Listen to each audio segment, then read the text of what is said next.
From South Carolina Public Radio, this is the South Carolina Lede.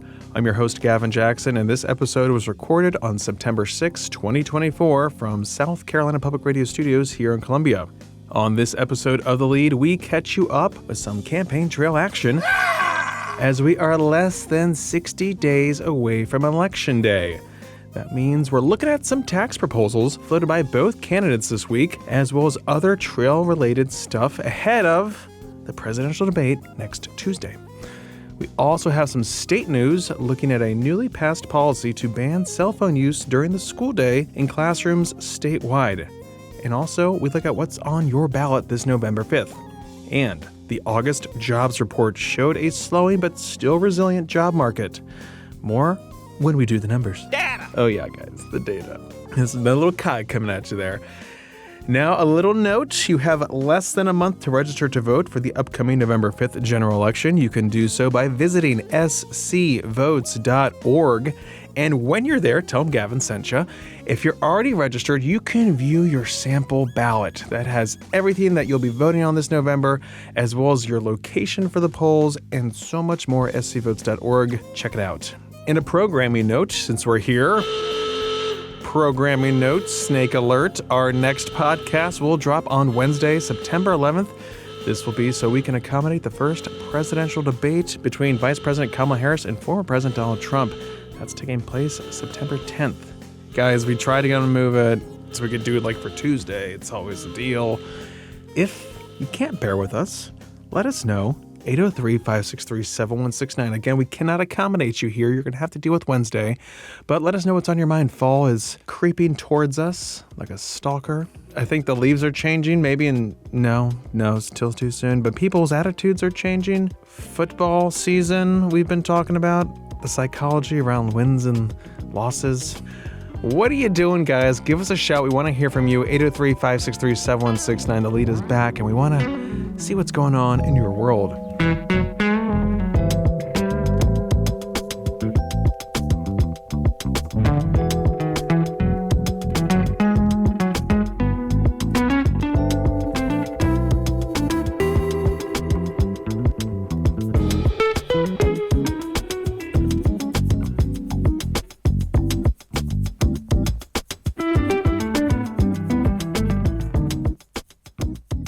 There are less than 60 days to go until the 2024 presidential election. Here's a bit of a recap of what happened this week on the campaign trail to keep you updated and informed ahead of November 5th. The economy was top of mind for both Democrats and Republicans this week. Vice President Kamala Harris spoke about her plans to grow the middle class and improve economic conditions for everyday Americans, while looking at wealthier Americans to pay more when it comes to things like capital gains taxes. Here she is in New Hampshire. Billionaires and big corporations must pay their fair share in taxes.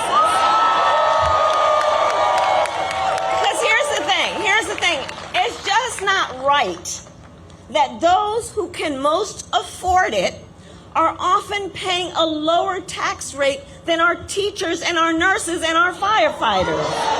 It's just not right. It's just not right. So that's why I support a billionaire minimum tax and corporations paying their fair share.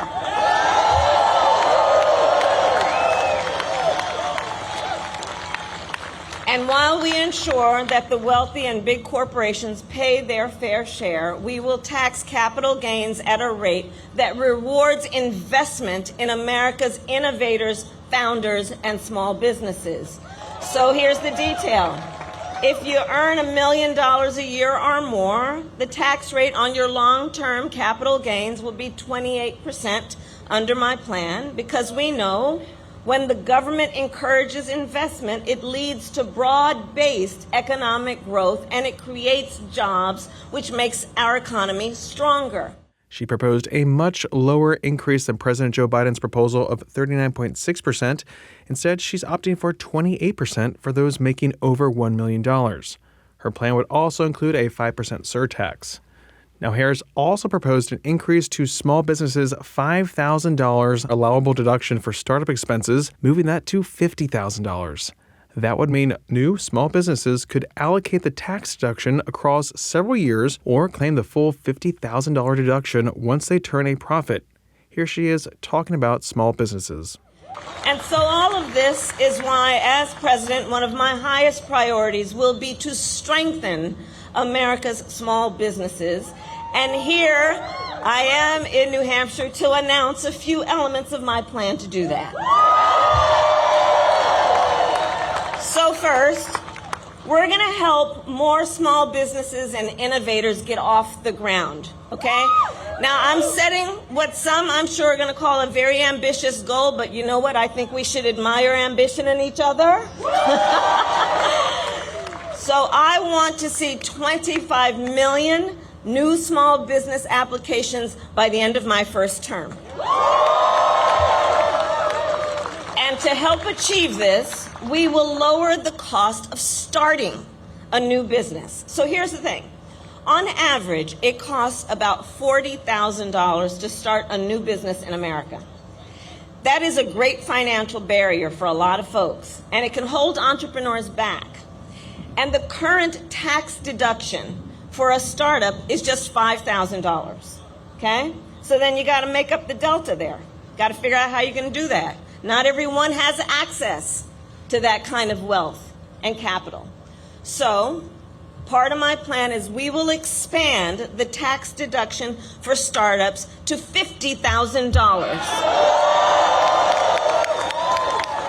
It's essentially a tax cut for starting a small business.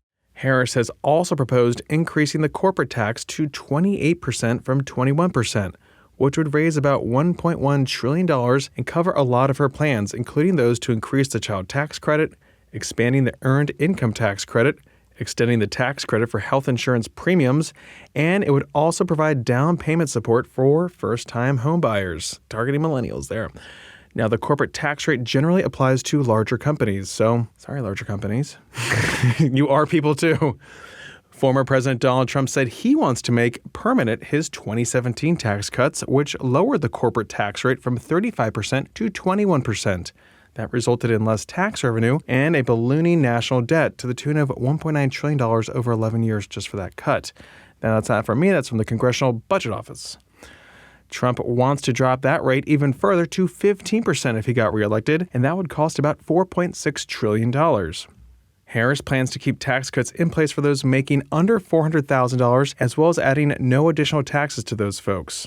Now, a study done by the Wharton School of Business, Trump's alma mater at the University of Pennsylvania, notes that his proposals would increase the national debt by 9.3% above its current trajectory by 2034. Harris's proposals would increase it by 4.4%. This analysis did not incorporate her recently announced increase for the small business startup tax deduction, though. Next year is when several parts of the 2017 tax cuts expire, so pay attention to these proposals as they carry significant weight, and some could even enjoy bipartisan support in a potentially divided Congress. To my fiscal conservatives, my deficit hawks, let me know where you fall on these proposals. Any 1%ers listening out there? Give us a shout. Now, Trump was before the Economic Club of New York, and he was there talking about tariffs that he wants to keep in place against China, among other things. I saved our country and replaced it with the USMCA, perhaps the best trade deal ever made in history. That's Mexico and Canada. I stood up to China like no one else before me. No one came even close. And I saved the U.S. auto industry from obliteration with a 27.5% tariff on all Chinese cars that remains in place to this day. They want to take it off, but they can't because, number one, it's too much money, and number two, we would be invaded by Chinese cars on top of the other invasions that are taking place. Without it, our auto industry would be dead. And now I am going further. We will bring our auto-making industry to the record levels of 37 years ago. And we'll be able to do it very quickly through tariffs and other smart use of certain things that we have that other countries don't. For 4 straight years, I fought for American workers like I would fight for my own family. I took care of our economy like I would take care of my own company. In every decision I asked, will I create jobs here or Will I be sending jobs overseas? Will it make America richer and stronger, or will it make our country weaker and poorer? I always put America first, every single time. Trump spoke about deregulating and possibly employing Tesla CEO Elon Musk as head of his government efficiency task force. To stop this onslaught and lower prices, I'm pledging today that in my second term, we will eliminate a minimum of 10 old regulations for every one new regulation. We'll be able to do that quite easily, actually. And instead of attacking industries of the future, we will embrace them, including making America the world capital for crypto and Bitcoin. Fourth, at the suggestion of Elon Musk, who has given me his complete and total endorsement. That's nice, 'cause smart guy. He knows what he's doing. It's very, very much appreciated. I will create a government efficiency commission tasked with conducting a complete financial and performance audit of the entire federal government and making recommendations for drastic reforms. We need to do it. Musk posted on X on Thursday morning, quote, "I look forward to serving America if the opportunity arises. No pay, no title, no recognition is needed," quote. Now, days before, Trump participated in a friendly town hall event with Fox News' Sean Hannity, where, among other things, he trashed the debate rules, ABC News, and said everything was rigged against him. Now, this familiar tactic cuts both ways. If he wins the debate, he's a hero for beating this supposed system. And if he loses, well, he didn't lose because the deck was always stacked against him. So it's a good tactic there. I'm going to try that here at ETV. Now, the 90-minute debate from Philadelphia will air on ABC next Tuesday at 9 p.m. Tuesday, September 10th at 9 p.m. It will also be simulcast on SCETV channels statewide, so tune in. Now let's look at fundraising. Yes, the almighty dollar. All hail the dollar. Cha-ching! The Harris campaign announced it raised $361 million in August. It's a lot of money.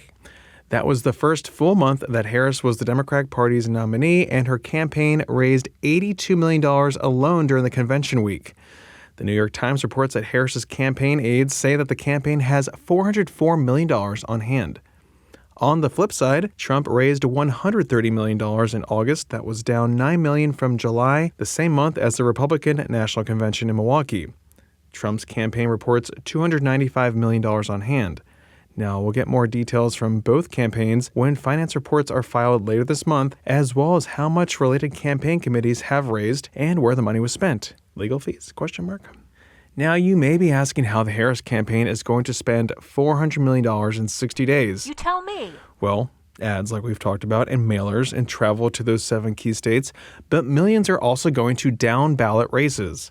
Politico reports that the campaign and the Democratic National Committee are sending nearly $25 million to support down-ballot Democrats. Now, this is an earlier investment and far more money than the top of the ticket has sent in past election years. Such transfers help those candidates in tight House and Senate races that, if elected, will help Harris push through her agenda items. You gotta spend money to make policy, people. You've heard it here before. Some more trail tidbits, this one from Axios. The Trump campaign is scaling back efforts in 3 reach states that he was targeting just 6 weeks ago, a sign of how Harris's rise has changed the race. That means less emphasis on New Hampshire, Minnesota, and Virginia, states that Republican National Committee Chairman Michael Whatley said that the party had started to engage in following President Joe Biden's disastrous June debate. Now, Harris is opening up a healthy lead over Trump out in New Hampshire and likely cemented it with her visit there this week for that economic policy rollout that we just heard about. Now, the live free or die state went for Biden by 7 points in 2020.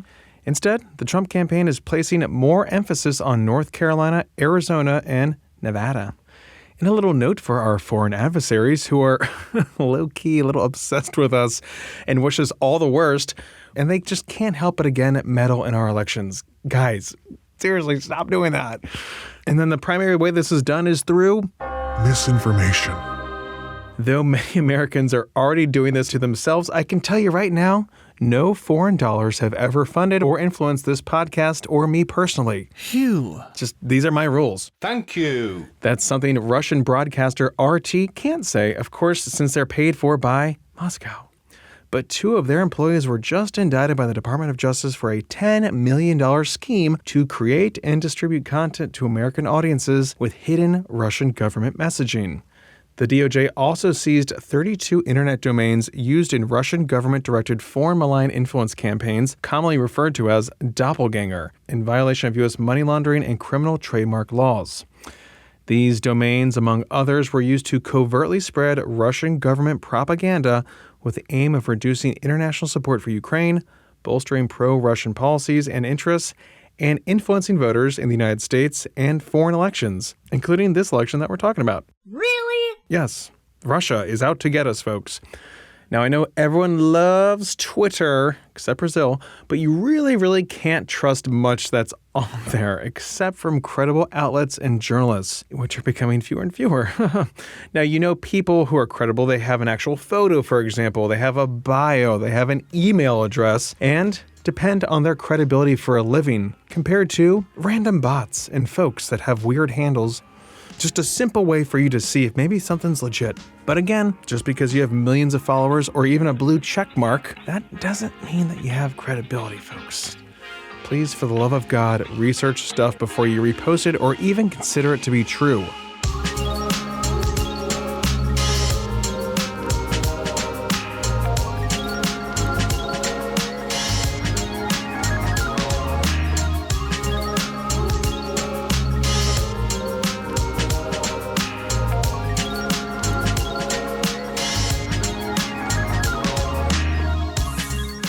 Let's get you some state news really quick. I know, I'm sorry, all this national stuff, it's got me crazy too.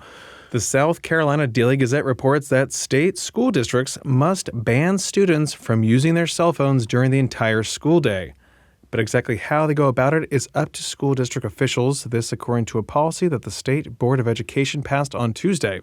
School boards will have until January to put in place a policy at least as strict as the one that the state board enacted, according to a memo the department sent to superintendents in June.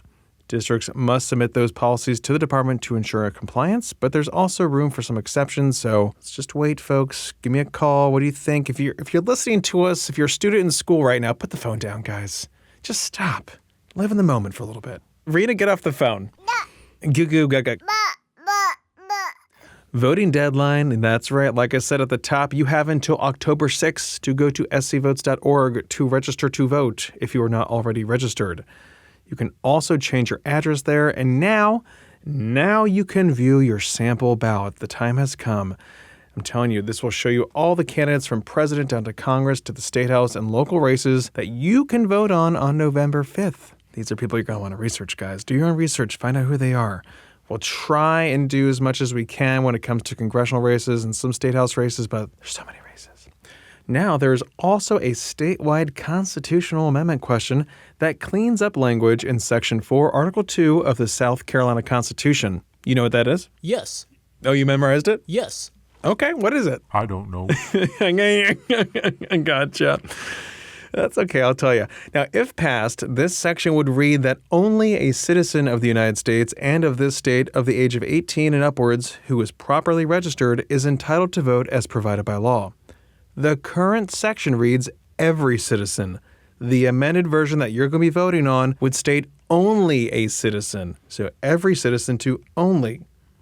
Again, non-U.S. citizens do not vote in our elections, and this language, I guess, really just reinforces that. You also may have some local questions on your ballot as well, like here in Richland County for the penny sales tax. That would raise upwards of $4.5 billion over 25 years for infrastructure projects and the issuance of bonds. But don't take it from me. Check out your ballot at scvotes.org. And on the way out, we got some more economic data for you. Data. The Department of Labor released August numbers that showed the economy added 142,000 jobs. Now, though this was lower than the estimated 161,000 forecast, the unemployment rate ticked lower to 4.2%. The markets and policymakers were closely watching this report as a way to parse how much of an interest rate cut the Federal Open Market Committee will make, because we're all pretty sure they're going to do it later this month. I'm talking about either a 0.25% cut or a 0.5% cut. 25 basis points or 50 basis points. That's the technical lingo there. Now, the latter figure, the 0.5, would help preempt any potential labor market weakness that folks continue to fear, even though this report again solidifies that soft landing the economy has managed in this post-COVID recovery. Now, while some prices remain high and fluctuate, is anyone complaining about gas prices right now? You're welcome. From me. I will take credit for that if no one else will. Now, despite those prices, inflation continues to fall, with July Consumer Price Index figures reaching 2.9%. CPI is 2.9%. That's the most recent figure we have. And that July number was the first time inflation has been below 3% since March 2021.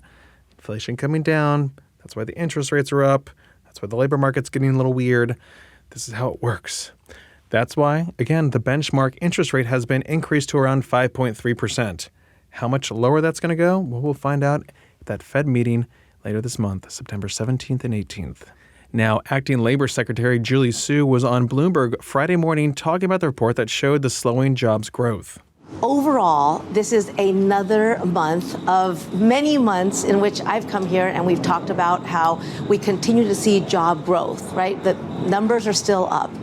We're continuing to see growth in various industries. We see construction, healthcare, leisure and hospitality, right? These are all signs of an economy reaching a normal, steady, stable state. And we want to continue to create the investments that are leading to this kind of job creation. And the president will be traveling to Michigan later today to announce an executive order that is ensuring that we're not just counting the number of jobs, we're also making sure that these jobs are good jobs where families can get ahead, where people can make a steady income, where they can retire with dignity. And so these are all part of the economy that the president promised when he came to office and the economy that these numbers reflect. That was Acting Labor Secretary Julie Su on Bloomberg. And the Labor Department also revised June and July employment numbers down by 61,000 and 15,000 jobs, respectively. How's the job market treating you, though? Give us a shout, folks. You'll be in the wind down section, 803-563-7169. Speaking of the wind down, we made it, folks.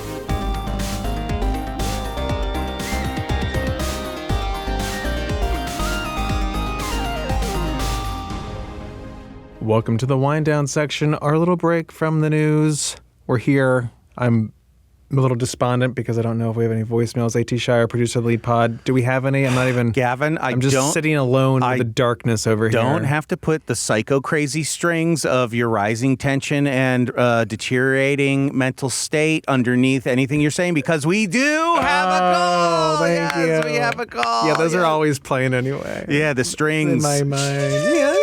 Yep. Don't need to put that in today because we do have a call. So, Gavin, if you're ready. I think so. Let me double check with our other producer. Who else? Yeah. I know. Okay. Yeah, we are ready. Okay. Whatever. They sound very small and far away, but okay, from my end. But all right, here we go. Hey, Gavin and AT. I am definitely ashamed that I haven't called in recently. This is David Ladner from Clemson area. And I love the fact that you have shifted to discussing sports now on the podcast. That's amazing. I usually, listen in for political commentary, but hey, let's talk sports. That's great.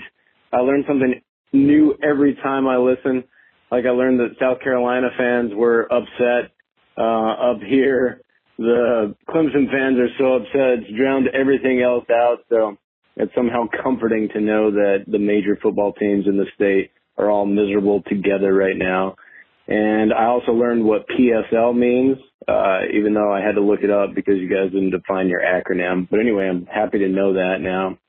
And last but not least, I'm glad that you mentioned the Phillies a little bit. You're talking about birds all the time, but the Phillies magic number is close, or it's at 18 now to clinch the division.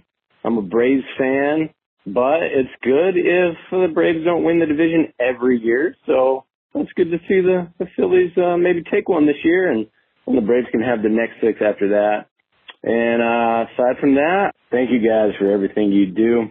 Great hard work, very educational and inspiring. Have a great day. I swear we did not pay David to call us, but we're appreciative of his call. David from Clemson. The Clemson area man. I put the P in there just for you. The Clemson area man, David. Thank you for calling. He realized just how desperate we were for calls. Yeah. That I had to resort to talking about sports. And then he called and talked about sports. He and heard the strings. You know, I bit my tongue. I'm like, okay, we're shifting to a sports pod there. He's like, so... I'm glad that he learned about other things besides what we talked about in the wind down and the pumpkin spice latte, the PSL, for those who know. Now you know, David. Yes. I only have one every season. Yes. I'm going to use the term season. Not even a year, season. Yes, seasons are greeting you, too. It's about time. It's usually I have it when I'm in the presence of Meg Kennard, where we're doing something fall-like. She peer pressures you into the PSL. No. I do it nor. myself. I have to have. Can I have one? Make it even more exclusive. We do have to say that Meg is the biggest fall head that we know. Yes, and so I don't know if she's like overtly peer pressuring you into it, but just the presence of that sort of fall energy. She bullies me with it. And I'm going to use the term bully lightly. She knows what I'm talking about here. Soft bully. You know, the kind of person Soft that diplomacy. sends you like the meme in the middle of like June that says, only 20 more Saturdays till Halloween. And I'm just like, I see. Then it's like, stop it. I'm going to start doing that stuff when like, only like, 6 more months till June. I don't know. Ugh. But, there's a reason for the season. Mm-hmm. I heard that somewhere. I'm going to use that phrase. There's a reason for the season. They're specifically talking about this drink from the mega corp of Starbucks. Yeah. Go drink your pumpkin chemical drink. I got to say, I'm glad you brought up the chemical drink part of it, because if you take the lid off of that sucker. Don't look at that thing, and you baby. look at it, it is an oil slick. Oil slick. No, we got to cover it up with some whipped cream instead. It looks like an Exxon Valdez spill in that cup. Do not open the lid, folks. It'll make you not want to drink it. It will ruin the surprise. Yeah, well, the surprise comes later, I heard. I've never had coffee in my life. You see this, folks? We got to revisit the hits here. AT doesn't like hot beverages. I do not like hot beverages. What about an iced coffee? I've never had coffee. Well, why not? Why don't we do an iced coffee? Coffee doesn't taste like it smells, and I think that might be the greatest lie. Like in our childhood, when you went to the mall and you smelled the coffee shop at the mall. It smells great. It smells amazing. Like a cigar. It's a real bait and switch. Yeah, you know cigars. me. You know me. I really suck at cigars. I got to say, I've smoked like 3 in my life, and the first time I ever did it, I had it in my mouth. Naturally, I was going meow, meow, meow. Of course, you're buying and itself. I had it out the side of my mouth like a big time gangster. Turned my head, burned my shoulder with the cigar. How old were you? I think I was like 20, 21. Back maybe. when you were running guns with your cigar? I will say I was at a horse race track in New Jersey. So it was like close enough. When in Rome, meow, I'm betting on the horses. Give me the mayor. the Monmouth racetrack in New Jersey. It was such where they do the pole. That's where the pole's from. Yeah, the pole has to do with horses. It's a horse race. It's so you back then you just got to BYO everything there. Like you could bring a grill, cooler of beers, all your friends, and just sit there and bet on horses. And so I went in to put on a bet in. I saw these freaking terrible looking cigars. So I was like, yeah, you know what? I'm going to smoke a cigar. Did you win? Do you remember if you won anything? I won my first, and then I lost everyone after that. Oh, you lost the farm. I was high. Oh, yeah, baby. You had a cigar. You're burning yourself. You're burned big time on the horses. I had a Sixers jersey on, so my arms were exposed to the burn. It was really bad. Was it a bad? I feel like we just stub it. It's not too bad. No, versus someone like jamming you can still see it. It's still there. The burn is still there. Were the other experiences as eventful? No, I mean, the rest was just, I got a heat stroke, you know what I mean? It's very, very hot. And one maybe golf-related, perhaps? Yeah, I mean... Yeah. Jay Jackson would smoke the cigars a lot. I don't mind when I'm golfing or anything and my buddy smokes a cigar. It smells good. Yeah, you know? But then you get there like, ugh, you got this taste going. It just never... I don't know how to do it right. The 90s were so big for cigars. Remember like the big cigar movement? Everyone was smoking cigars. So cool. I remember the zoot suits. I remember the zoot suits. Zoot suit riot. Yeah, absolutely. Totally. Yeah, I remember the zoot suit revival, the cigar time. This is we were all swing dancing in the 90s, when baby. Swing dancing was going to come back, and then ska killed it, you know? Ugh, ska. See, disgusting. These are the things. The kids need to understand the heritage here. They need to understand that ska is an evil, that it's a scourge on this earth. It needs to be eradicated. You know, real big fish, no way. No, thank you. I can just hear some of our, I'm going to go ahead and say Gen X listeners just gripping the steering wheel right now in rage. You hear the strings. Gavin's just happy that we're not talking about sports right now. I'm really trying to push away. I am babbling as much as I can to avoid thinking about the Eagles playing in Brazil tonight. Oh, Brazil. So please, if anyone sees that they lost, even though this game's going to be buried on Peacock and I have to steal someone's login to watch it, just know that I am in mental distress. And hopefully that Rena goes to sleep and doesn't have to stay up and watch her father at his worst. You know, she'll never see me. She'll never see me the same way ever again. No. Yeah, so a lifetime of that. Yeah. So Gavin, ask the other producers. Is it time to end the show? Let me see. Yeah. Yeah. I know a lot. That was a lot. That was a lot. Okay. Yeah. No. Okay. I got it. Go ahead. I'm thinking of poor Rena seeing you every Sunday. It's not going to be good. No. It's going to be bad. She'll have to lean into it. She won't know any different, I suppose, so that's good. I'm poisoning her soul for the first time tonight.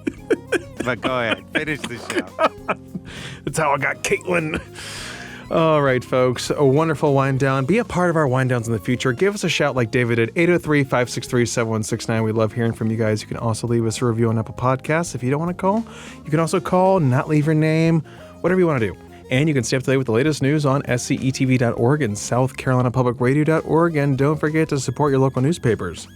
The South Carolina Lede is a production of South Carolina Public Radio. Our producer is A.T. Shire. Amy Crouch is our supervising producer. Sean Birch is our executive producer. This podcast is produced with support from PRX and is made possible in part by a grant from the John S. and James L. Knight Foundation, as well as listener contributions to the ETV Endowment of South Carolina. For the South Carolina Lede, I'm Gavin Jackson. Be well, South Carolina.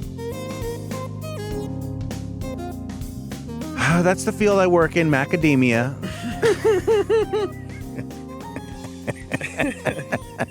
What are you? I'm an academic. I'm a macademic.